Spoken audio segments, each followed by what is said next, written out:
A wealthy estate owner hires two desperate siblings in need of work. But little do they know, their new boss has a secret. One that will turn their world upside down and force them to confront the mistakes of their past in ways they never expected. Stick with us until the end of this story.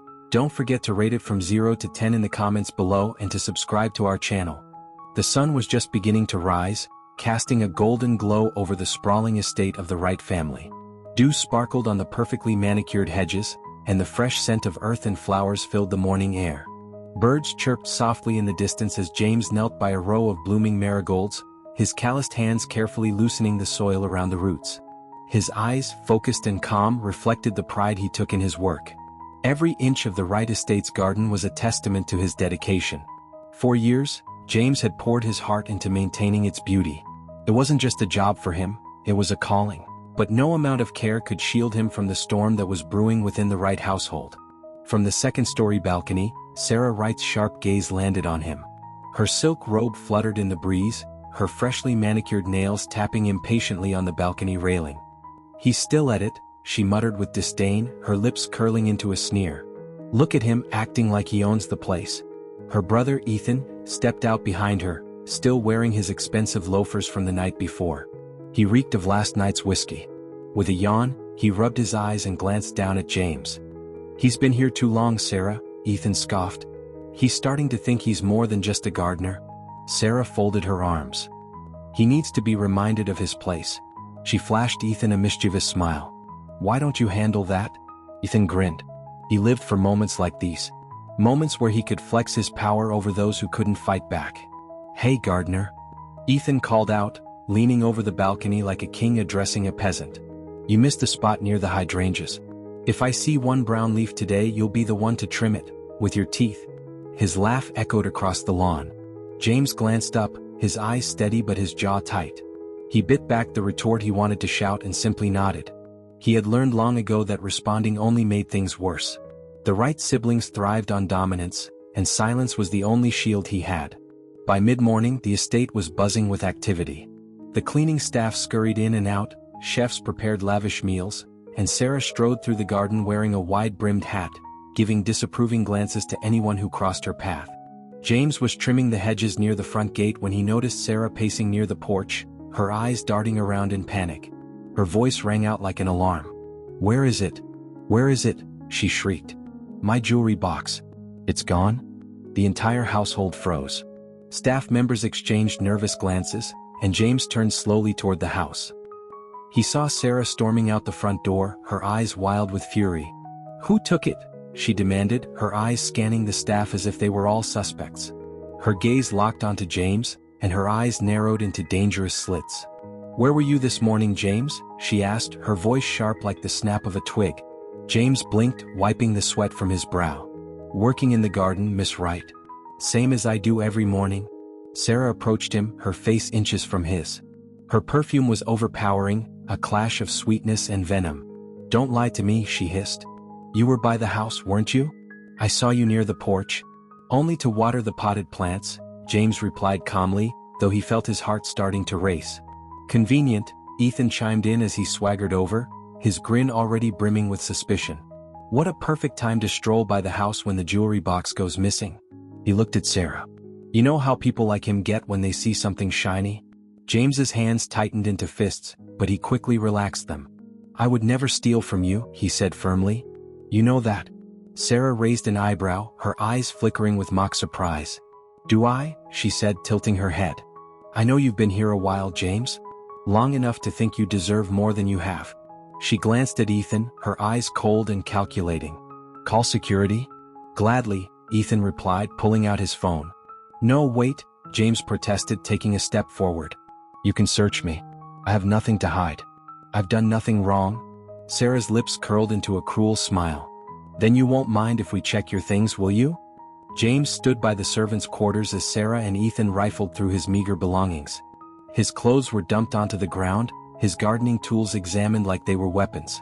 A crowd of house staff gathered nearby, whispering to each other, but none dared to speak up. Ethan picked up James's small backpack, holding it up like it was evidence in a courtroom. He opened it slowly, drawing out an old, worn notebook James used for jotting down planting schedules. "What's this, huh?" Ethan flipped through the pages, his face twisting in mock confusion. This some kind of gardener's spellbook? You writing down all the things you'll steal next? He tossed the notebook to the ground. That's enough, James said, his voice strained. You've seen everything. I didn't take anything. Not so fast, Sarah interjected, bending down and pulling something from the lining of his backpack. Her eyes widened with wicked delight as she held up a small velvet pouch. She opened it slowly, and a cascade of sparkling gemstones spilled out into her palm. Well, she whispered with mock surprise. Would you look at that? No, James breathed, his eyes widening in disbelief. That's not mine. I didn't put that there. Didn't you? Sarah sneered, raising her voice for the crowd to hear. You were the only one near the house this morning. The only one with reason to be jealous. You planted that, James said, his voice hoarse with disbelief. You know I didn't do this. Are you calling me a liar, James? Sarah asked, her eyes blazing with false indignation. Because I could have you arrested for theft right now. Is that what you want? James turned to Ethan, his voice desperate. You know me, Ethan. You know I wouldn't do this. Ethan shrugged with mock sympathy. What I know is that thieves are good at pretending. And you're looking pretty guilty right now. It didn't take long for the estate's security guards to arrive. They stood on either side of James as if he were a dangerous criminal. The household staff watched in silence, some averting their eyes as if looking at him might taint them too. Take him off the property, Ethan ordered. I don't want to see his face here again. You can't do this, James said as one of the guards grabbed his arm. I've worked here for years. I've done everything you asked. His voice cracked, a mix of rage and disbelief. Please check the cameras, check anything. You'll see I didn't take it. No need, Sarah said, walking past him, her eyes cold as ice. Thieves always have excuses. As James was dragged from the estate, he saw the faces of the other workers, silent, afraid, and unwilling to intervene. The gates closed behind him with a heavy clang. He stood there, numb, the world spinning around him. His gaze lingered on the mansion, a place he had loved like a home. The estate where he had nurtured every flower and tree, where he had built a life of pride and honesty, had rejected him. In the distance he saw Sarah and Ethan watching from the balcony. Ethan raised a hand, waving mockingly. Don't come back, Gardner, he called. James turned away, his fists clenched at his sides. His heart burned with a mix of anger, pain, and something else, something colder, sharper. He had lost everything. But as he stared down the long road ahead of him, he whispered to himself, this isn't the end. And it wasn't. It was only the beginning. The afternoon sun bore down on the cracked dirt road as James trudged along with his head low and his gaze fixed on his worn-out boots. Each step stirred up a small cloud of dust that clung to his tattered pants. The sun wasn't just hot, it was merciless. It pressed down on him as if the weight of the world itself was resting on his back. His shirt, once crisp and green like the leaves he cared for, was now a grimy shade of brown. His hands, once steady and strong for gardening, now hung limp at his sides, blistered and raw from days of aimless wandering. The quiet town of Millwood lay ahead, its wooden storefronts lined up like forgotten relics from a better era.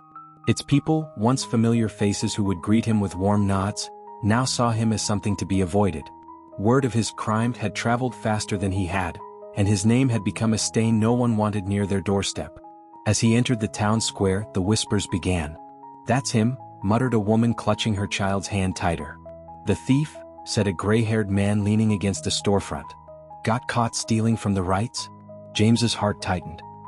He glanced at them, hoping to see even a flicker of doubt in their eyes, but there was none. No one questioned Sarah's story. No one questioned Ethan's accusation. After all, James was just a gardener, a nobody. His first stop was Hartman's General Store, where he once bought supplies for the Wright estate. The familiar bell jingled as he entered. Behind the counter, Mr. Hartman glanced up from counting coins. His eyes widened in surprise before narrowing into a cold glare. Help you with something, James? Mr. Hartman's tone was as dry as the dust on the road. I'm looking for work, James said, his voice hoarse from dehydration. I'll do anything. Stocking shelves, cleaning floors, anything. Hartman's eyes flickered with something, pity maybe, but it vanished as quickly as it came. He shook his head slowly, leaning forward on the counter. Look, son, I know you've had it rough. But I can't have you around here. People see you working for me, they'll think I'm soft on thieves. I'm not a thief, Mr. Hartman, James said, his voice cracking with restrained anger. You've known me for years. You know I'm not that kind of man. I knew James, the gardener, Hartman replied, his gaze unwavering. But word's out, boy. People don't care about the truth. They care about what they've been told. James swallowed hard, his throat aching. No words could break through that wall. He turned and left the store, his heart heavier than before. One by one he visited the other businesses in town. The blacksmith shook his head without even hearing his request. The butcher gave him a quick, "not hiring," before slamming the door in his face. The carpenter didn't even look up from his workbench. By sunset, James sat on the edge of town, his back against a weathered tree. His feet ached, his stomach growled, and the weight of hopelessness pressed down on him. His gaze wandered to the setting sun as streaks of red and orange painted the horizon. "What now?" he muttered to himself. "What now?" His mind replayed the last words he heard from Ethan as he was thrown out of the Wright estate. "Don't come back, Gardner." Those words echoed louder than any of the townsfolk's whispers. He clenched his jaw, feeling a sharp sting of bitterness that cut deeper than hunger. Days passed. James survived on scraps, foraging in the woods for wild berries and edible roots. Nights were cold even in summer, and the thin jacket he wore did little to block the chill. The loneliness was worse than the hunger. Days stretched endlessly, and nights were haunted by memories of the Wright estate. The laughter of Ethan, the sneers of Sarah, the silence of the other workers who had done nothing. It was on the fourth night, as he sat by a dying fire, that he overheard two travelers at the edge of the forest. Their conversation floated through the trees like the distant sound of a bell. "You hear about the gold rush near Iron Cliff?" one of them asked. "Yeah, people say miners are striking it rich," replied the other. "One nugget can change your life. But it's dangerous out there. Men turn on each other the second they see gold." The mention of "change your life" struck something in James. He sat up, listening closely. He'd heard rumors of mining towns before, but he had never believed them. Stories of gold strikes were always exaggerated, weren't they? "Thinking of heading there myself," the first traveler said. "Beats scraping by in this dead-end town." The fire between them crackled, and their voices faded into soft murmurs as James leaned back, his mind racing. Gold. It was dangerous, yes, but wasn't his life already dangerous? He had nothing left to lose. No home.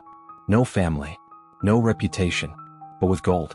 The next morning, James made his decision. Ironcliff was nothing like he expected.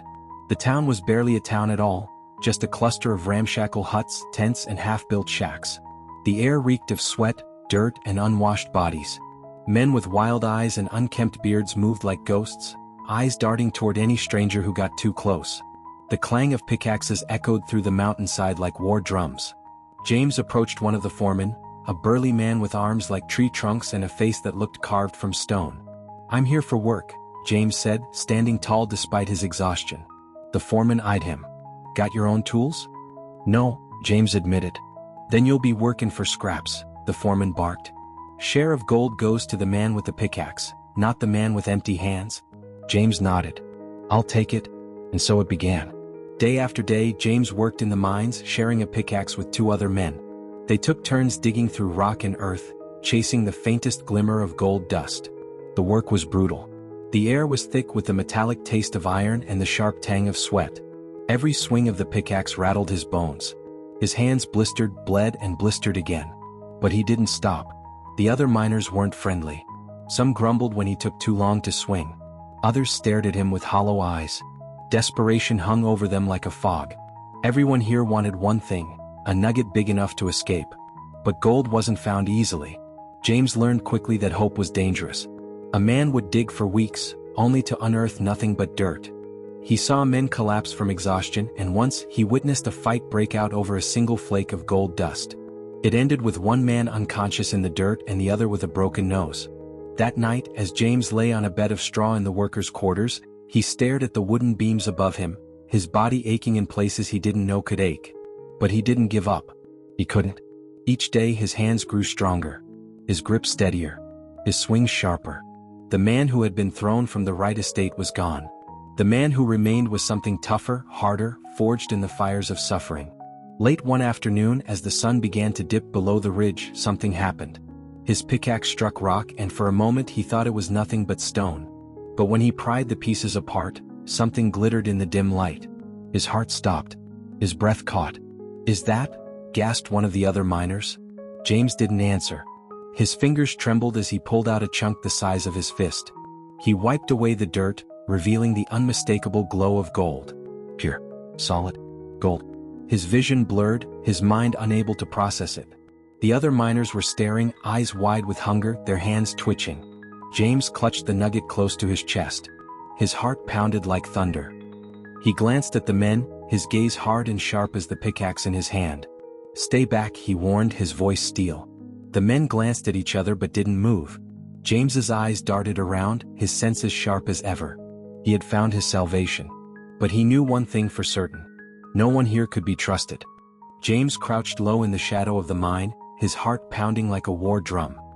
His fingers, calloused and bleeding from weeks of relentless digging, carefully traced the smooth surface of the nugget he had just unearthed. It was unlike anything he had ever seen. The size of a clenched fist, its radiant glow flickered in the dim light like a tiny sun cradled in his hands. Gold. Not dust. Not flecks. Not chips. Pure solid gold. He felt his breath catch in his throat. For a moment he didn't move. He glanced around, scanning the hollow cavern where he had been digging. The other miners had their backs turned, too consumed with their own search for fortune to notice him. But James knew better. He'd seen it before, men driven mad by the scent of gold. He'd watched calm faces twist into monsters at the first sign of treasure. "Keep calm," he whispered to himself. "Don't stare too long." Carefully, he wiped the nugget clean with a scrap of cloth from his pocket. It was heavier than he expected, a good sign. He pressed it against his chest, his heart racing beneath it. If anyone saw him now, they'd pounce on him like wolves on a wounded deer. A sharp crack echoed through the cavern. James's eyes darted to the source. A miner's pickaxe had hit rock, sending sparks flying. Two men glanced up, their eyes sharp as knives. He tucked the gold deep into his coat pocket, slow and steady, as if it were just another piece of rubble. His movements were deliberate, natural. Invisible. He picked up his pickaxe and swung it against the wall like nothing had happened. "Just another day," he muttered aloud, hoping his voice sounded bored. But inside he was anything but calm. That night, James lay in his cot, his back pressed against the cold, hard planks of the bunk. The wooden boards above him groaned with every shift of the man sleeping on the bunk above. The air smelled of damp earth, sweat, and unwashed bodies. Around him, the sounds of snoring and the distant clang of pickaxes echoed through the walls. His fingers stayed wrapped around the nugget in his pocket. He didn't dare take it out. Not here. Not now. He knew he couldn't stay. Not for another night. Men had been killed for less than this. He'd seen it happen. A man bragged about finding a flake of gold the size of a coin, and the next morning he was gone. His bunk empty. His boots left behind. James didn't intend to be next. With slow, quiet movements, he swung his feet off the side of the cot. His boots barely touched the ground. He glanced at the sleeping bodies around him, men too exhausted to care about much of anything, but luck had a way of waking them fast. He crouched low, his every movement careful and controlled. He grabbed his pack, his coat, and his old hat. Moving as silently as the shadows, he slipped out of the bunkhouse and into the cold night air. The icy breeze stung his skin, but it felt like freedom.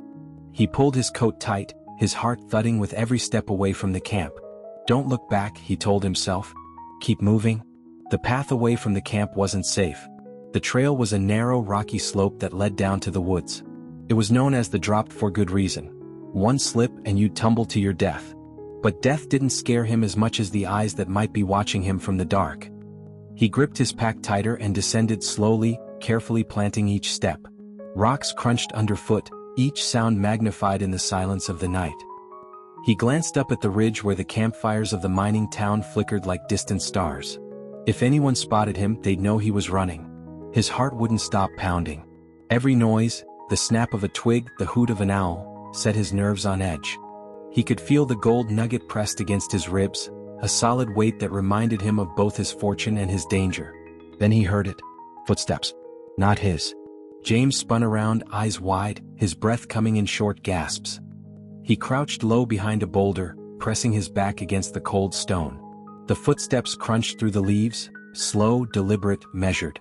Not a hiker. Not a stray animal. A man. "Thought you'd slip away quiet, huh, James?" James recognized the voice instantly. Carver. He was one of the more dangerous miners. Thick-built, with a face like a broken cinder block and eyes sharp as razors. He was the kind of man who laughed at another's pain. "I saw you digging today," Carver continued, his voice closer now. "Saw you hit something good." You think I didn't notice? James's pulse raced, sweat beading on his forehead despite the cold. His eyes darted left and right, looking for a way out. You want to make this easy for yourself, James? Carver's voice was practically in his ear. Give it up. I ain't asking twice. James's hand gripped a rock the size of his palm. He crouched lower, his breath shallow. He didn't speak. Speaking would give away his position. He could hear Carver breathing now, hear the shift of his weight on the gravel. Suddenly, James spun from behind the boulder and swung the rock with all his might. It connected with a sickening crack against Carver's jaw. Carver stumbled back, cursing as he fell to one knee. James didn't wait. He ran. Carver shouted behind him, but James didn't stop. His legs pumped hard, his lungs burned, and his heart felt like it would burst. The trail was steep, twisting with roots and rocks, but he didn't slow down. He leapt over a fallen log and skidded down a slope, half running, half falling. Run, James, run, he told himself, his breath coming in desperate bursts. Don't stop. He didn't stop until the woods swallowed him whole. By dawn, James reached the edge of the nearest town. His legs felt like lead, his feet raw with blisters, but he didn't care. He'd made it. The town of Black Hollow was quiet, with only a few early risers tending to storefronts. The town wasn't much, just a saloon, a general store, and a couple of small shops. But it had one thing James needed: a bank. He went straight there. No hesitation. When he stepped inside, the banker, a wiry man with round glasses, looked up from his ledger with a curious glance. James approached the counter, glancing behind him once to make sure no one had followed him. I want to make a deposit, James said, his voice firm despite the exhaustion that weighed on him. The banker raised an eyebrow. Do you have an account with us, sir? Not yet, James replied, pulling the gold nugget from his coat pocket. He set it on the counter, and it hit the wood with a thud that echoed through the room. The banker's eyes widened, his glasses sliding down his nose as he leaned in for a better look. Good Lord, the banker whispered, reaching for his scale. Where did you? Never mind. He glanced up at James, his eyes suddenly cautious. You want to sell it or store it? Store it, James said. In my name. And that name is? The banker asked, already writing on a ledger. James hesitated for a moment, glancing at the gold. The old name, James the gardener, was gone. He was no longer that man. Holden, he said with conviction. James Holden. The banker nodded. Welcome, Mr. Holden. I'll make sure it's secure. James watched as the nugget was weighed, recorded, and stored in the vault. His eyes followed it until it vanished behind the steel door with a resounding clang. As he stepped back into the street, a slow smile spread across his face. The weight in his chest was gone. The weight of being nothing, being no one. He wasn't the gardener anymore. He was James Holden. And James Holden had plans. The small town of Black Hollow had never seen a man rise as quickly as James Holden. Whispers of his wealth spread like wildfire, each version of the tale more extravagant than the last. Did you hear about that new man, Holden? Asked Mrs. Griggs, the town baker, as she kneaded dough. They say he walked into the bank with a gold nugget as big as a man's heart. Heart? More like a horse's head, the blacksmith replied, wiping soot from his hands. I heard he bought half of Brimley Ranch just to build a house no one's ever seen. The stories were exaggerated, but one part was true. James Holden was no longer a gardener.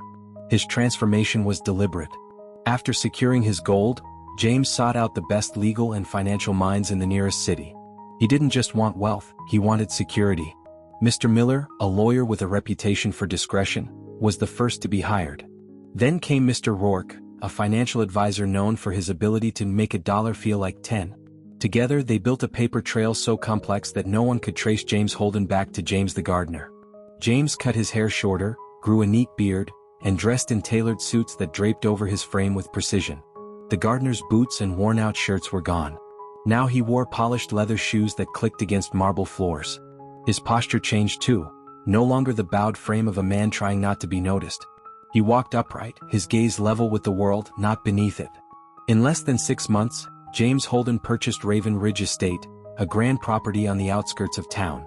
The estate had once belonged to an old merchant family that had fallen into ruin, and James bought it for a fraction of its value. With every brick laid and every garden planted, he felt the pieces of his past crumble away. But the garden remained close to his heart. Sir, the foreman called one morning as James stood on the porch of the half-built manor, gazing at the vast land that now belonged to him. Where do you want the garden beds? James looked out at the empty soil. Memories of the right estate flickered in his mind, of bending over beds of roses, wiping sweat from his brow, and being mocked from balconies above. He remembered the way Sarah's voice had sounded that day, like a knife twisting in his ribs. "Make it big," he said, his voice firm. "Bigger than any garden in this town. Bigger than any garden the Wright family has ever seen." The foreman raised an eyebrow but nodded. "Yes, sir. It'll be a garden fit for a king." By the end of summer, Raven Ridge Estate was no longer a rumor, it was a spectacle. Its sprawling grounds were a tapestry of color. Lavender, tulips, roses, and marigolds lined the pathways. A grand fountain sat in the center, its crystal-clear water shimmering under the sun. The manor house itself was a masterpiece of stone and glass, its arched windows reflecting the golds and blues of the sky. People from town began taking Sunday strolls just to glimpse it from the road. And with every passing glance, the name Mr. Holden grew larger in their minds. "Who is he?" asked one onlooker. "Investor, I think," said another. "No one knows where he came from, but he's buying everything in sight." Even the Wright family had heard the name. Across town, in the Wright family's drawing room, Sarah sat by the window, her fingers twisting a silk ribbon as she gazed at the distant hills. Ethan paced behind her, his face tight with frustration. "We're bleeding money, Sarah," Ethan growled, throwing a ledger onto the coffee table. "Ever since Father passed, this house has been a sinking ship." "Don't blame me for that," Sarah snapped, glancing at him over her shoulder. "If you hadn't gambled away half of his inheritance, we wouldn't be in this mess."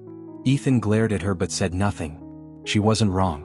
He had squandered much of their family wealth on bad investments, and now the creditors were circling like vultures. "We need options," Sarah muttered, her eyes narrowing as she spotted something in the distance. "That new estate. Raven Ridge, isn't it?" Ethan glanced out the window, following her gaze. "Yeah. Belongs to some Mr. Holden. Show off if you ask me." "Show off or not," Sarah said slowly, her eyes narrowing with calculation. "He's hiring." Ethan frowned, not understanding at first. So, Sarah said, turning to face him fully, "We need work, Ethan. Real work. Nobody in town will hire us. But this Holden, he's new money. New money likes to flaunt power. If we get in as staff, we get a chance to prove ourselves." Ethan scoffed. "You expect me to be a servant? Me? I expect you to be smart for once," Sarah hissed. "Or do you want to lose the house completely? You think pride will put food on the table?" Her words cut deeper than any insult. Ethan's jaw tightened, his nostrils flaring. "Fine," he grumbled. "But if that Holden man treats me like dirt, I'm out." A week later, two figures stood at the large wrought iron gates of Raven Ridge Estate. "Names?" asked the gatekeeper, a stout man with sharp eyes. "Sarah Wright," she said smoothly, her voice as sweet as honey. She nudged Ethan beside her. "And this is my brother, Ethan. Position you're applying for?" "Kitchen assistant," Sarah said. She glanced at Ethan. "And stable hand for him?" The gatekeeper raised an eyebrow, then jotted down the information. "Wait here," he said, vanishing down the path. The wait was longer than expected. Ethan tapped his foot impatiently. "This is humiliating," he muttered. "We don't belong here." "Quiet," Sarah whispered, scanning the estate grounds. She admired the grand gardens, the cobbled paths, the gleam of the manor's glass windows. "This place is perfect." "Perfect," Ethan grumbled, shoving his hands into his coat pockets. "Perfect for a man who's never worked a day in his life." Minutes later, the gatekeeper returned. "You're in," he said, unlocking the gate. "Follow me." As they walked through the estate grounds, Ethan's eyes flicked toward the gardens. Something about them felt familiar, the symmetry, the design, the way the flowerbeds were layered. He shook his head, dismissing it as coincidence. The gatekeeper led them to the main entrance. "Mr. Holden will meet you shortly," he said before vanishing inside. They waited. And waited. Ethan shifted on his feet. "I thought rich folks were supposed to be punctual," he muttered. The heavy oak door swung open. Footsteps echoed as a man stepped into view. He wore a tailored navy blue suit, crisp and sharp. His beard was neatly trimmed, his hair slicked back with precision. His eyes, cold, steady, piercing, locked onto them like a hawk eyeing its prey. "Welcome," he said smoothly, his voice rich but firm. He stepped closer, his gaze never leaving theirs. "I'm Mr. Holden." Ethan straightened, suddenly aware of how out of place he looked. Sarah lowered her gaze, her confidence flickering for just a moment. "You'll both start immediately," Mr. Holden continued, circling them slowly, his steps calculated. "There's much to be done. I run a disciplined house. Laziness is not tolerated. Mistakes are remembered. His eyes locked with Ethan's. Understood? Ethan nodded stiffly. Yes, sir. Good. Mr. Holden's gaze shifted to Sarah. She held his stare for a moment longer than she should have, as if something about him felt oddly familiar. Welcome to Raven Ridge, Mr. Holden said with a small, knowing smile. I expect nothing but excellence. He turned and walked away, his footsteps echoing down the stone hall. Sarah watched him leave, her eyes narrowing. Something about him feels strange, she muttered to Ethan. Ethan shrugged. Rich men are always strange. Sarah glanced at him once more before following the housekeeper into the servants' quarters. Behind them, from the shadows of the hall, Mr. Holden watched them both. His eyes flickered with something sharp and dangerous. Welcome home, he whispered to himself, his lips curling into a smile. The clang of iron pots echoed through the kitchen as Sarah scrubbed at a stubborn stain on a cast-iron skillet. Her fingers, now raw and pruned from hours of scouring, trembled with fatigue. Her reflection flickered in the greasy metal surface, a version of herself she hardly recognized. Her once pristine hair, always styled to perfection, was now pulled back in a messy bun. Her fine silk dresses had been replaced by a plain, scratchy servant's uniform. Scrub harder, princess, snickered Marla, one of the senior kitchen hands. She leaned against the counter, chewing a piece of bread with a smirk. You're not in your daddy's mansion anymore. Sarah bit down on her tongue, fighting the urge to snap back. Her fingers gripped the edge of the sink so tightly her knuckles went white. She glanced around the kitchen, her eyes darting to the cook, Mrs. Harlow, who stirred a pot of stew at the far end of the room. No one would defend her. No one ever did. Got something to say, Sarah? Marla's grin widened, waiting for a response. Go ahead, say it. I love watching pride crack. But Sarah didn't reply. She scrubbed harder, feeling the burn in her arms and the throb of her knees from standing too long. She'd learned quickly that the kitchen had its own hierarchy. Marla, with her sharp tongue and longer tenure, stood at the top. Sarah, the new girl, was firmly at the bottom. From the doorway, Mr. Holden watched unseen. His eyes were sharp as glass, his expression unreadable. He leaned against the wall, his arms crossed, observing how Sarah handled the moment. He watched her face tighten with silent resolve as she lowered her gaze and focused on her task. Not bad, he thought. Not broken yet, but cracks are forming. He stepped away without a word, his footsteps silent on the stone floor. Meanwhile, Ethan was having his own struggles in the stables. The smell of hay, sweat, and manure was a far cry from the polished marble halls he'd once strutted through. The horses weren't nearly as patient as his old servants. One of them, a gray mare named Luna, stomped her hoof and snorted as Ethan approached with a bucket of water. Stay still, you dumb beast, Ethan muttered under his breath, his frustration bubbling. Luna's ears twitched and she flicked her tail in response. Ethan set the bucket down roughly, splashing water onto his boots. He swore under his breath. His shoulders ached from carrying hay bales all morning, his palms raw from the rough rope. His coat, once immaculate, was now caked with dust and straw. He glanced toward the stable entrance, half hoping Mr. Holden would walk in and inspect his progress as he did every morning. The man's gaze was always so cold, so calculating. It made Ethan feel like a boy being measured against a ruler. Pathetic, he muttered, shaking his head. The man thinks he's royalty just because he's got some money now. Talking to yourself again, Ethan? Came a voice from behind.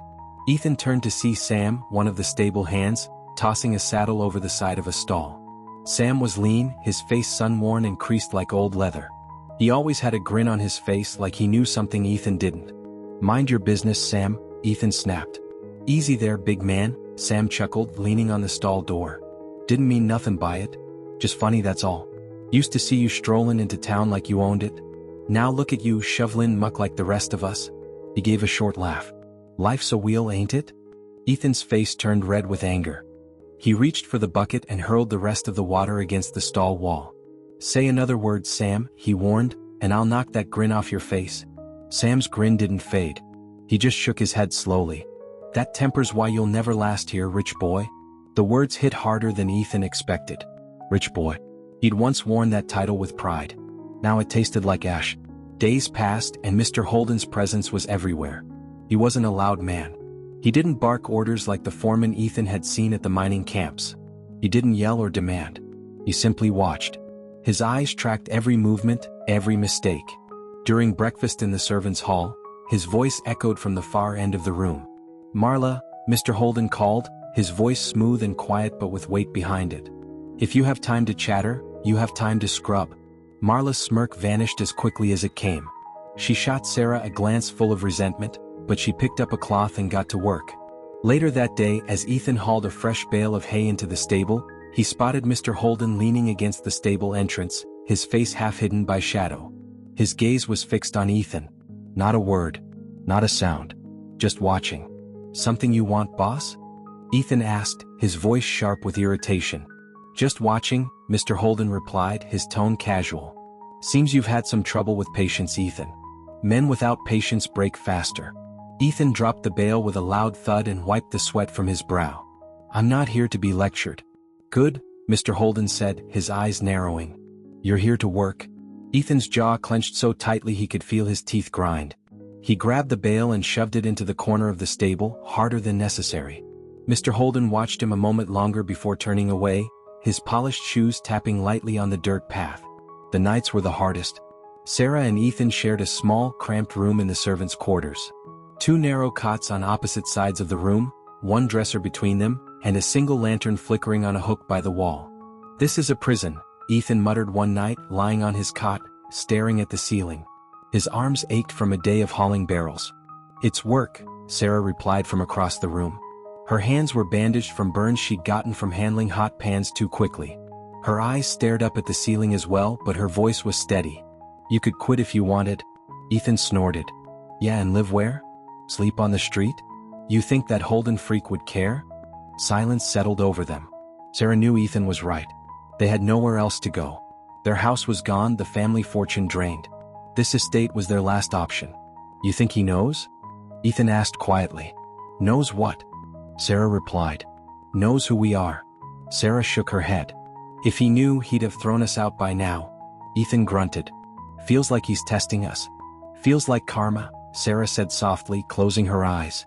She didn't mean to say it aloud, but the words lingered in the small room. Ethan didn't answer. The next morning, Sarah was back in the kitchen, scrubbing another pot. Her hands burned, her arms ached, but she didn't stop. She had stopped looking for sympathy, stopped hoping Marla or Mrs. Harlow would offer help. Marla stood by the counter rolling dough. "Not so proud now, are you, Missy?" She muttered loud enough for Sarah to hear. But this time, Sarah didn't clench her jaw. She didn't glare. She didn't snap. She just scrubbed the pot until the metal shone like a mirror. Her reflection stared back at her, tired, weary, but different. Stronger. From the hall, Mr. Holden watched. He said nothing, but a small smile tugged at the corner of his mouth. Not broken yet, he thought. But getting close. The sun crept over the Raven Ridge estate, its golden light spilling onto the dewy grass like a silent herald of the day's labors. Sarah stood in the kitchen before dawn, rolling dough with steady, rhythmic movements. Her arms ached from the constant kneading, her fingers stiff from burns she'd earned working over boiling pots. The sweet aroma of fresh bread filled the room, but it was far from pleasant to her. The smell only reminded her of the hours ahead, chopping, stirring, washing, and more washing. "Bread's too thick," Mrs. Harlow snapped from behind her, arms crossed like a hawk watching a mouse. The older woman's gaze was sharp and unyielding. "Roll it thinner or it'll bake uneven." "I'm not serving mistakes at Mr. Holden's table." "Yes, ma'am," Sarah replied quietly, her eyes downcast. Marla, standing by the counter, let out a snicker. "Still can't get it right, huh, princess?" she said with a grin as she chopped carrots with quick, deliberate motions. "Bet those hands of yours never touched a rolling pin before this?" Sarah didn't reply. She focused on rolling the dough thinner, each press of the pin reminding her of every insult she'd ever hurled at the gardeners, the maids, and the house staff back at the Wright estate. Her cheeks flushed, not from shame, but from the realization that she had never understood just how hard it was. "Don't just stand there like a statue, Sarah," Mrs. Harlow barked. "Chop those onions before noon or we'll be feeding Mr. Holden's guests in the dark." "Yes, ma'am," Sarah said again, moving quickly to the pile of onions. Her hands moved faster than before, her gaze sharp and focused. Marla watched from the side, her grin slowly fading. Something about Sarah's quiet obedience unnerved her. Meanwhile, on the other side of the estate, Ethan was in the stables, mucking out stalls with a sour look on his face. His movements were slow, sloppy, and filled with resentment. His eyes darted toward the barn doors as if hoping some miracle would walk through and pull him out of this nightmare. Lift with your legs, not your back, said Sam from the next stall over, tossing a pile of hay with practiced ease. Unless you want to end up crippled by the time you're 30? Ethan shot him a glare. Don't need your advice, old man. Sam chuckled. Suit yourself, rich boy. He leaned on his pitchfork, wiping the sweat from his brow. You still think you're too good for this, don't you? I am too good for this, Ethan growled, tossing the muck-filled shovel into the corner. I don't belong here. Sam's grin faded, his eyes narrowing. He stepped toward Ethan, his boots crunching on the straw. You're here, ain't ya? He said, his voice low and firm. Doesn't matter what you think you deserve, boy. This place don't care about your name, and it sure as hell doesn't care about your pride. He leaned in close, his gaze like a blade cutting through Ethan's confidence. Put in the work or get out. For a moment Ethan's chest rose with a swell of defiance. He looked ready to swing at Sam. But the weight of his exhaustion, of his failures, settled on him like a lead coat. He grabbed the shovel again, muttering under his breath as he went back to work. From outside, Mr. Holden watched through the half-open barn doors. He nodded once to himself and walked away. Not ready yet, he thought. But he will be. The days grew longer as the summer heat intensified. The kitchen became an inferno with the heat from the stoves and ovens searing the air. Sarah worked without complaint, her skin slick with sweat. The other workers noticed the change in her. The snarky comments from Marla had stopped. The once entitled princess had grown quiet, focused, steady. One afternoon, a new kitchen maid named Lila dropped a tray of silverware. The clang of metal echoed through the room and every head turned. Clumsy fool. Marla snapped, eyes blazing. Pick it up before Mrs. Harlow sees, or you'll be out on the street. Lila's eyes welled with tears as she crouched to pick up the fallen utensils. Her fingers fumbled, her breathing shallow with panic. Here, Sarah said, crouching down beside her. She gathered the forks and knives with calm, steady hands, glancing at Lila. Don't worry about her, she whispered, giving Marla a quick, sharp look. Just pick them up. Marla's smirk faltered. What's this? The princess helping the pauper? Sarah met her gaze with steel in her eyes. If you've got time to mock, you've got time to clean. Marla's grin vanished. She grumbled something under her breath and walked away. From the doorway Mr. Holden watched, his face unreadable. But there was a flicker of something in his eyes, pride. Ethan's breaking point came a week later. His temper had been simmering for days and it finally boiled over. Move, Ethan, Sam said as he tried to walk past with a bale of hay. Wait your turn, Ethan snapped, blocking the path with his pitchfork. Sam's eyes narrowed. I said move. Make me, Ethan said, a grin tugging at the corner of his mouth. It happened fast. Sam dropped the hay bale and grabbed Ethan by the collar. Before Ethan could react, Sam shoved him against the stall wall with a loud thud. You think this is a joke? Sam growled, his face inches from Ethan's. You think Mr. Holden won't hear about this? He sees everything, boy. Everything. Mr. Holden did hear. By noon, Ethan was called to Mr. Holden's office. Reckless, Mr. Holden said, sitting behind his wide oak desk, his fingers laced together. A man who can't control his temper is a man no one can trust. Ethan clenched his fists. He started it? No, Mr. Holden replied, his voice like stone. You started it. You're suspended for 3 days. Use that time to think about whether you want to stay or go. Go then, Ethan snapped. I don't need this. Mr. Holden leaned forward, his gaze piercing. You need something, Ethan. You just haven't figured out what. Ethan stormed out, his fists tight at his sides. For 3 days Ethan wandered the outskirts of town. No money. No food. No plan. The town had changed since he last walked it as a right. The townsfolk who once waved to him now turned away. He saw the faces of workers he'd fired back when he had power. He saw their quiet satisfaction as they watched him walk past, dirty and alone. It was on the third night that something shifted. Alone under the stars, his stomach hollow with hunger, Ethan remembered Sam's words. Put in the work or get out. Ethan returned to the estate on the 4th morning. He entered through the servant's door, head low. Mr. Holden was there, waiting. He didn't say a word. He didn't need to. Ethan grabbed a broom and swept the kitchen floors. Mrs. Harlow arched an eyebrow but said nothing. Sam saw him later in the stables. Didn't think you'd come back, he said, his grin softer this time. Neither did I, Ethan muttered, shoveling hay into the stalls with steady, quiet determination. That night, as Mr. Holden walked through the halls, he paused outside Ethan and Sarah's shared room. He stood in the silence, his eyes thoughtful. He heard Ethan's low voice. "I'm tired, Sarah. But I'm gonna stick it out." "Me too," Sarah replied softly. "Me too." Mr. Holden's lips curled into a faint smile. He stepped away from the door, his polished shoes clicking lightly on the stone floor. Cracked but not broken, he thought. Not yet. The sound of laughter, clinking glasses, and the soft hum of string instruments filled the grand hall of Raven Ridge Estate. Golden chandeliers hung like crowns from the ceiling, casting shimmering light across polished floors so pristine they reflected the glow. The aroma of roasted meats, sweet pastries, and spiced wine drifted from the kitchen, tantalizing every guest who entered. The hall was filled with wealthy merchants, prominent community leaders, and town officials, all adorned in their finest attire. Men wore tailored suits with gold cufflinks, and women draped themselves in gowns of silk and lace, their jewelry sparkling like stars. They moved through the room, exchanging polite smiles, soft laughter, and whispered gossip about the host of the evening, Mr. Holden. He was there, of course, standing near the grand staircase, dressed in a charcoal gray suit with a black tie that cut sharply against the crisp white of his shirt. His eyes scanned the room, calm and steady but watchful. He wore the look of a man who owned everything he surveyed. His posture was effortless, his movements precise. Every glance he cast across the room made it clear, this was his domain. Sarah moved quickly through the crowd, a silver tray balanced perfectly in her hands, offering glasses of champagne to the guests. Her uniform was simple but clean, a white blouse with a black waist apron tied snugly around her waist.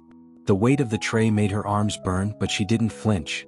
She kept her head down at first, focusing on each step, each delivery. But as she moved through the sea of silks and jewels, she started to notice things she hadn't before. The delicate way the women tilted their heads as they laughed. The sharp, shallow compliments they exchanged. The way some of the men hardly looked at her when taking a drink, treating her like an extension of the tray she carried. It was all so familiar. Her hands tightened around the tray as she remembered herself at the Wright estate. How she had looked down at the servants. How she had dismissed their efforts with a flick of her wrist. Her gaze shifted to the faces of the servants around her now. Lila rushing to refill wine glasses, Thomas balancing plates of hors d'oeuvres, and Marla wiping down a spill near the edge of the hall. Their faces were strained, their movements calculated, each one trying to avoid the watchful eyes of guests who would complain at the slightest inconvenience. Sarah's throat tightened. "More champagne, miss," said a sharp voice beside her. Sarah blinked and turned to see a woman in a blue velvet gown, frowning impatiently. Her hand hovered expectantly. "Do you plan to stand there all night, girl, or do you plan to do your job?" The words hit like a slap. Not because they were harsh, but because they were familiar. Sarah had said them before. Those exact words. To a maid. At the Wright estate. Her face flushed with quiet shame as she set a glass of champagne on the woman's waiting hand. "Of course, ma'am," she said, bowing her head slightly. The woman took the glass without so much as a glance at her and walked away, her laughter sharp and hollow. Sarah exhaled slowly. She glanced up at the grand staircase and for a moment she caught sight of him, Mr. Holden, watching her from above. Their eyes met and she felt a weight settle on her chest. He didn't say a word, didn't nod, didn't smile. But something in his gaze said it all. "You understand now, don't you?" Ethan stood by the entrance to the main hall, his eyes scanning the growing crowd. He wore a simple black vest over a white shirt, his sleeves rolled up to his elbows.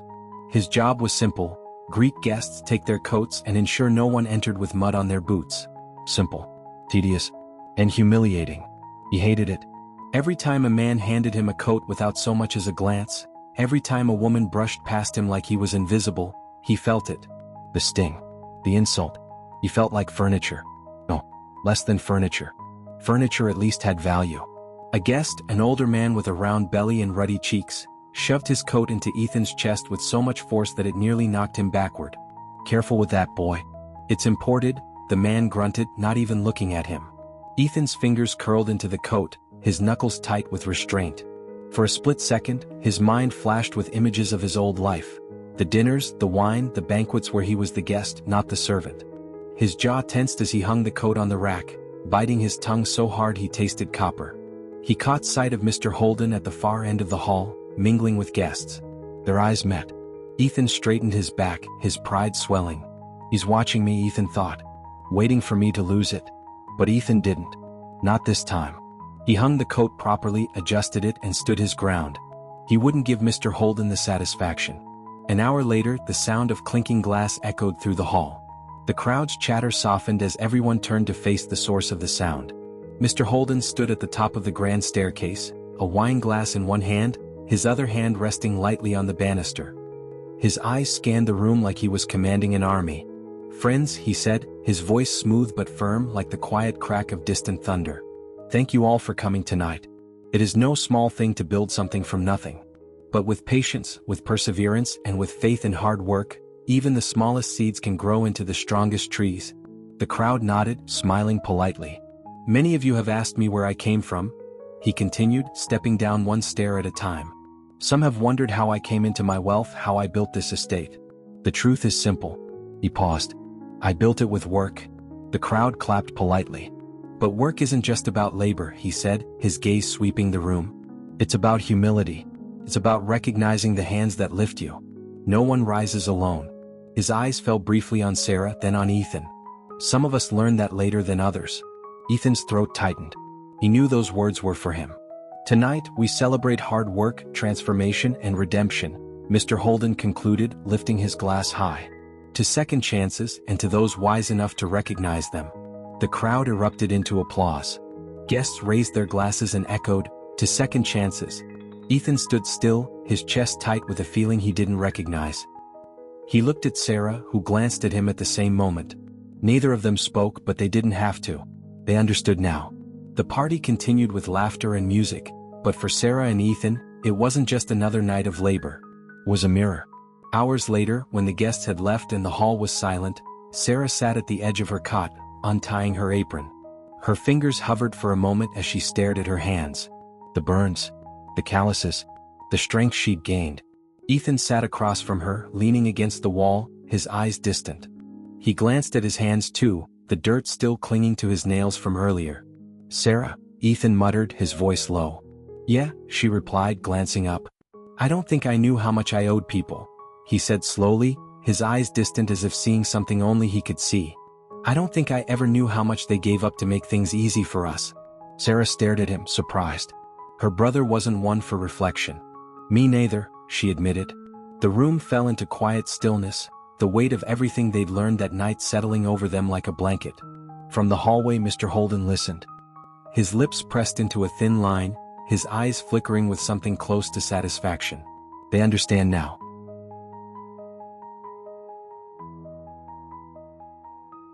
The grand hall of Raven Ridge Estate was filled with the soft hum of conversation, the clinking of silverware, and the subtle rustle of fabric as guests adjusted their seats. Workers from every corner of the estate had gathered alongside town officials, merchants, and a few prominent guests. The air was thick with anticipation. At the head of the room, a raised platform had been decorated with elegant floral arrangements, their vibrant colors drawing every eye. A long oak table sat at the center, and behind it, standing tall in a tailored black suit, was Mr. Holden.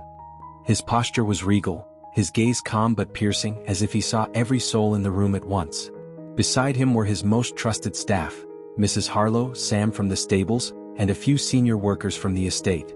At one of the lower tables, Sarah sat stiffly in her chair, her eyes darting around the room. She wasn't used to this side of the estate, the side where people sat and dined instead of scrubbing and serving. Ethan sat beside her, arms folded tightly, his jaw set like stone. His eyes flicked toward Mr. Holden every few seconds, watching him with suspicion. "Why is he doing all this?" Ethan muttered, leaning toward Sarah. "Ceremonies like this aren't for people like us." "Be quiet," Sarah hissed. Her eyes stayed locked on Mr. Holden. "Just listen." When Mr. Holden raised a hand, the room fell into silence. Every eye turned to him. The soft hum of conversation died, replaced by a stillness that felt as sharp as a blade. "Thank you all for being here tonight," he began, his voice smooth and commanding. "Tonight is a celebration of transformation, hard work, and growth. It is a time to recognize those who have labored with humility and those who have risen beyond their past mistakes." The words hung in the air and Sarah's breath hitched. Something about his tone was different tonight. Stronger. "He's building to something," she thought. "There are moments in life when you are given a choice," Mr. Holden continued, his eyes scanning the crowd. "You can become better or you can stay the same. For most of my life I believed my only choice was to endure. To endure the hardships, the mockery, the humiliation." His eyes flickered briefly to Sarah and Ethan, but he moved on, letting the weight of his words fall on them like bricks. Many of you know me as Mr. Holden, he said, his voice clear and deliberate. A man of wealth. A man of power. But I haven't always been Mr. Holden. The crowd stirred, whispers bubbling up like a pot about to boil over. Sarah's heart began to race. Ethan sat forward in his chair, his brows furrowed. For years, Mr. Holden said slowly, his eyes locked on Sarah and Ethan, I was someone far more ordinary. I was James. A gardener. The room went still. For a heartbeat, no one moved. Then came the sound of gasps. Sarah felt her world tilt. Her heart pounded in her chest as the words echoed in her ears. James. No, she whispered, her eyes wide, locking onto Mr. Holden as if seeing him for the first time. Her breath grew shallow, her chest rising and falling with panic. It's not possible. Ethan shot up from his chair, knocking it over with a loud crash. No, he barked, his voice sharp with disbelief. His eyes darted from Mr. Holden to Sarah, then back to Mr. Holden. This is a trick. It's a lie. Sit down, Ethan, Mr. Holden said, his eyes like steel. He didn't shout. He didn't need to. His presence alone demanded obedience. Ethan's breathing was sharp and erratic, his face flushed with anger. His fists tightened at his sides, but Sarah grabbed his arm. Ethan, stop, she said, her voice trembling. Please? Her brother glanced at her, his eyes wild, but he didn't move. Slowly, he lowered himself back into the chair, his face twisted with a mix of confusion and rage. You, Ethan muttered, pointing a shaking finger at Mr. Holden. You're just trying to humiliate us. You think this is funny? Funny? Mr. Holden raised an eyebrow. No, Ethan. There's nothing funny about it. Humiliation isn't my goal. It's never been my goal. He stepped forward, his hands clasped behind his back. Do you remember that day, Ethan? The day you stood on the balcony looking down on me as I worked? Ethan's breathing grew heavier, but he said nothing. Do you remember what you said to me? Mr. Holden's voice grew quieter, but somehow, it was louder than ever. You called me a thief. You called me less than a man. And you laughed. The silence that followed was unbearable. The guests watched in shock, some exchanging glances, others staring at Ethan with thinly veiled judgment. Sarah buried her face in her hands. Her shoulders shook with quiet sobs. I didn't do this to shame you, Mr. Holden said, his eyes softening as he gazed at Sarah. I did it because I wanted you to understand. His gaze turned to the crowd. All of you. I wanted all of you to understand. His eyes scanned the room, capturing the attention of every guest, every worker. Too often we look at people and see only what they are in that moment. A servant, a laborer, a worker. His eyes flicked to the wealthy merchants at the front. But people change. They grow. They can rise or they can fall. And that rise, that fall, depends on how you treat them when they are at their lowest. The weight of his words pressed down on every heart in the room. Sarah's sobs grew louder. She lifted her head, her face streaked with tears. I'm sorry, she whispered, looking at him with wide, tear-filled eyes. I'm so sorry. I know, Mr. Holden said quietly. I know you are. The power in his words wasn't in the volume. It was in the certainty. Ethan sat motionless, his eyes locked on the table. His face twisted with something raw, something that looked a lot like regret. His breathing slowed, his hands unclenched, and his shoulders slumped. Slowly, he glanced up at Mr. Holden. His lips parted, but no words came. I was angry, Mr. Holden said, his voice soft but steady. I had every reason to be. But I didn't come back for revenge. I came back to build something greater. He glanced at Sarah, then Ethan. You can be part of it, if you're willing to change. Silence. Tears streamed down Sarah's face. Her lips quivered as she nodded, her hands gripping the edge of the table. I will, she said, her voice hoarse but firm. I'll change. The crowd watched in stunned silence as Ethan slowly lowered his head. His eyes closed, his face pained but accepting. Good, Mr. Holden said, his gaze shifting back to the crowd. Let this be a reminder to all of you. Power is not permanent. Wealth is not certain. But character lasts. Applause began, slow at first, but it grew, filling the hall with thunderous sound. Merchants and workers alike rose to their feet, their claps echoing against the marble floors and vaulted ceilings. Some clapped with admiration. Others clapped because they saw themselves in his words. But Sarah and Ethan did not clap. They sat quietly, letting the sound wash over them, hearts full of something new. Later that night, after the guests had left and the workers had cleaned up, Sarah stood outside on the terrace. Her eyes were puffy from crying, but she breathed deeply, feeling lighter than she had in years. Ethan sat on the steps, his elbows on his knees, his face in his hands. "Do you think he'll ever forgive us?" Ethan asked quietly, his voice raw. Sarah glanced toward the window where she could see Mr. Holden walking through the hall. His gaze flicked toward them, and for a moment she thought she saw a small smile. "He already did," she whispered. The sun rose gently over Raven Ridge Estate, casting golden beams onto the dew-kissed garden beds. Flowers of every color stretched toward the light, their petals slowly unfurling like hands reaching for hope. The air was fresh and cool, carrying the scent of earth and blossoms. Sarah stood at the center of it all, watching as a group of women gathered near the eastern garden beds. Each of them wore simple work clothes, their faces a mix of nerves and quiet determination. Some of them were townsfolk, women who had fallen on hard times. Others were younger, barely more than girls, sent here by the local community program. Some had no families. Some had made mistakes. All of them were looking for a chance to start over. Sarah's voice was firm but kind as she addressed them. "Today we start with patience," she said, brushing her hands together and stepping toward the fresh soil. "That means we don't rush. We don't panic. Gardens grow at their own pace, and so do people." She knelt, scooping up a handful of soil, letting it crumble between her fingers. "It's dirty work, yes, but that dirt will remind you that growth takes effort." One of the younger girls, Amelia, glanced at her hands and grimaced. "Do we have to use our hands?" she asked, wrinkling her nose. "It's so gross." Sarah smiled, a warm, knowing smile. "Yes, Amelia. You have to use your hands. But I promise by the end of the week, you won't notice anymore." She tilted her head, her eyes soft but firm. "You'll be too busy being proud of what you've planted." The other women glanced at Amelia, their eyes watching to see what she'd do. Slowly, reluctantly, Amelia crouched and pressed her hands into the soil. Her nose wrinkled at first, but soon she was patting the dirt with steady, cautious movements. Sarah nodded, watching as the others followed suit.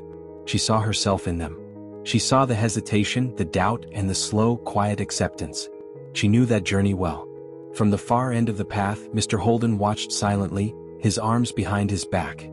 His eyes lingered on Sarah as she moved from one woman to the next, offering guidance, encouragement, and quiet praise.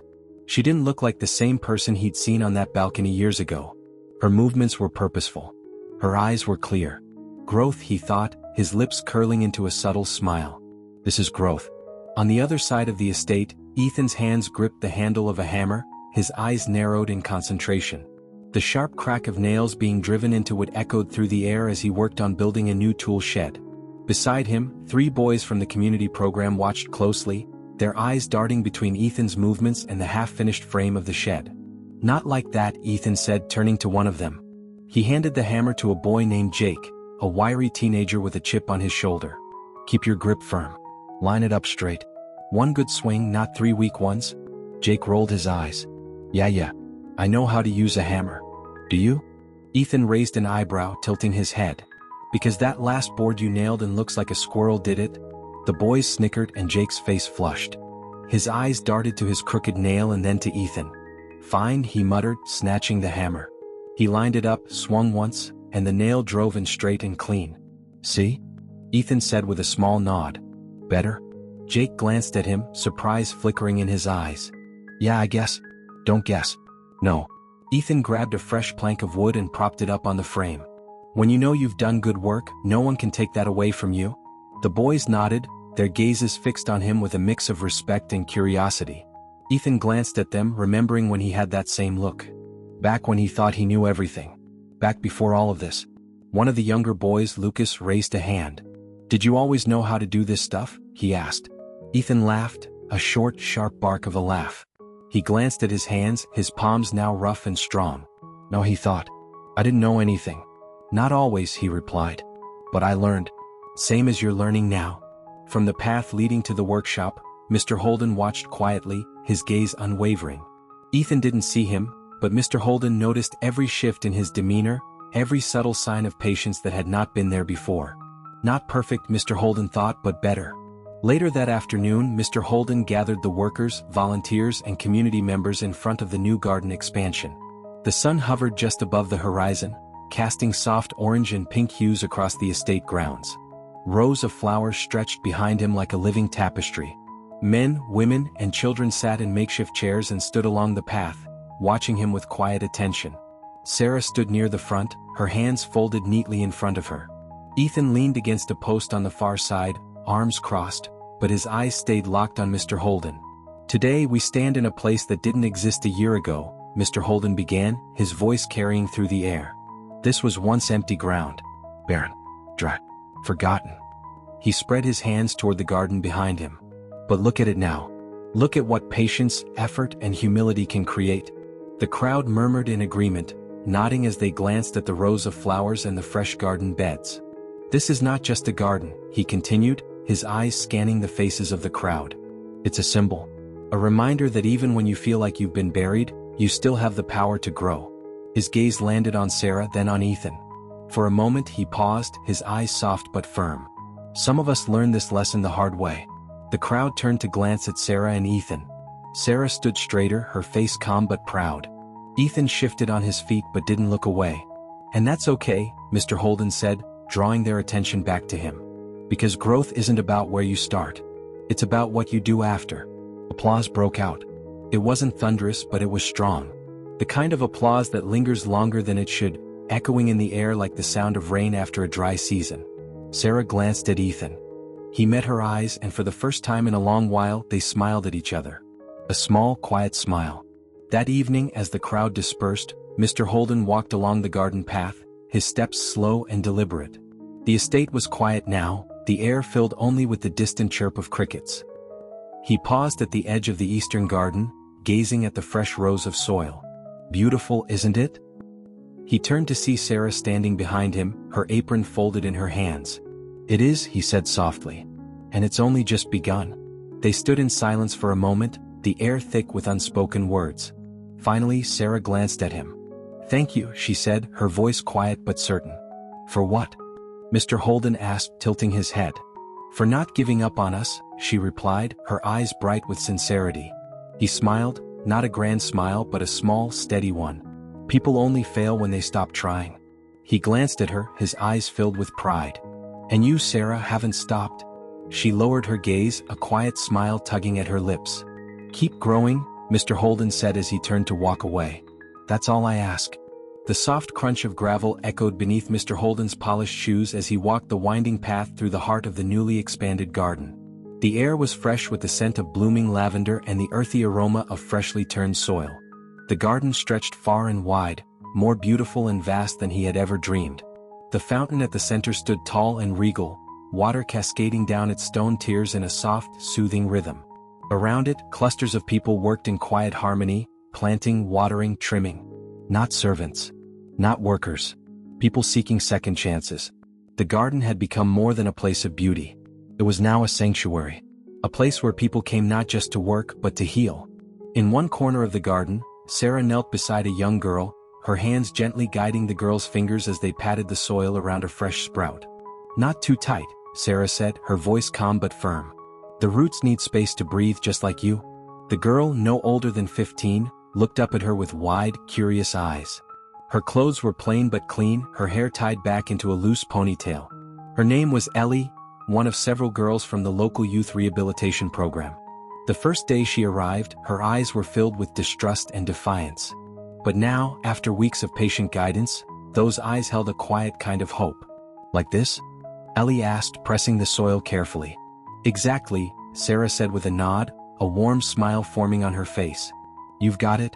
Nearby, another young woman, Amelia, once a girl who cringed at the feel of dirt on her hands, was now teaching two newcomers how to plant hydrangeas. Her movements were steady, her words confident. Sarah watched her for a moment, pride swelling in her chest. "Look at you now, Amelia," she thought. "Look how far you've come." At the far edge of the estate, Ethan stood under the frame of a half-built greenhouse, guiding a group of young men as they lifted the final steel beam into place. His voice was loud, clear, and steady. "Easy now," Ethan called, gripping the beam as it wobbled. "Don't rush it. You rush, you slip. You slip, you get hurt." The group of boys strained as they raised the beam, their faces red with effort. One of them, Jake, gritted his teeth, his arms trembling. "Keep it steady, Jake," Ethan barked. "We're almost there. Hold it steady." With one final push, the beam settled into place. The bolts were secured, and the tension broke into relieved laughter and pats on the back. Jake leaned against the frame, panting but smiling wide. Thought we'd drop it for a second, Jake admitted, wiping his brow. You didn't though, Ethan replied, his grin sharp but proud. He patted Jake on the back. Next time you won't doubt yourself. That's how you grow. Jake glanced at him, his grin faltering into something more serious. You really think people can grow? Ethan's eyes softened. He didn't answer right away. Instead, he looked at his own hands, hands that had once only known how to spend money, point fingers, and grip bottles. Now they built greenhouses, lifted beams, and planted seeds.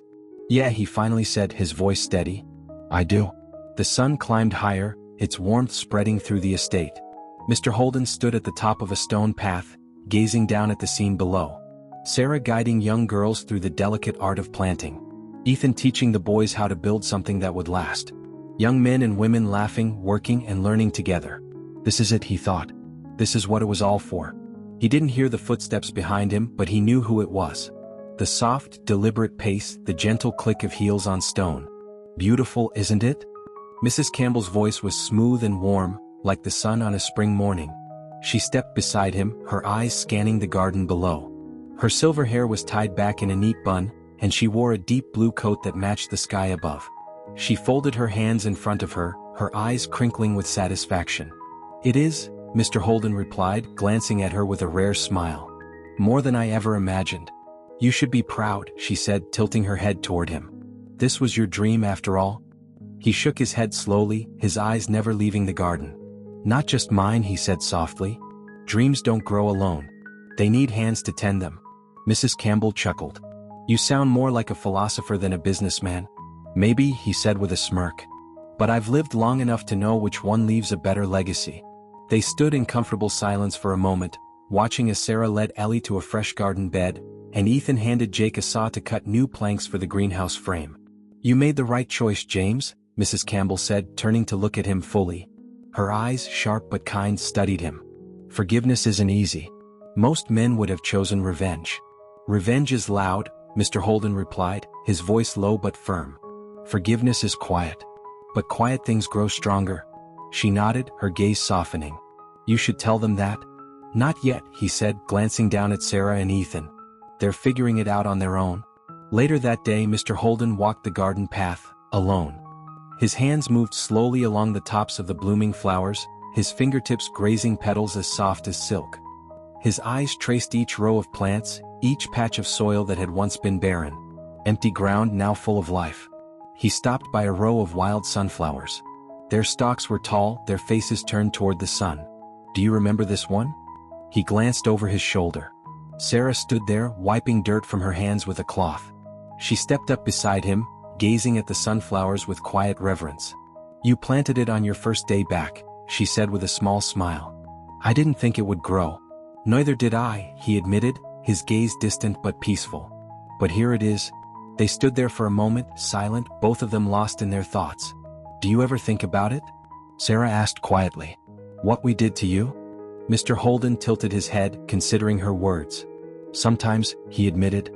But not in the way you think. He glanced at her. I think about how far you've come.